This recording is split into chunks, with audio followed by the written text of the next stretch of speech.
Как узнать, сколько пенсионных баллов у вас накопилось и достаточно их для назначения пенсии?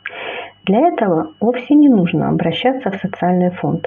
Достаточно заказать свою выписку из индивидуального лицевого счета через портал госуслуги.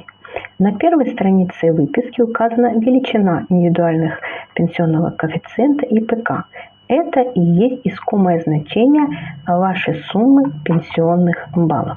В 2024 году для назначения страховой пенсии по старости требуется не менее 28,2 пенсионных баллов, а начиная с 2025 года и далее потребуется не менее 30 баллов. Недостаток пенсионных баллов приведет к отказу в назначении страховой пенсии. Придется ждать еще 5 лет, чтобы получить социальную пенсию по старости, которая не зависит от пенсионных баллов.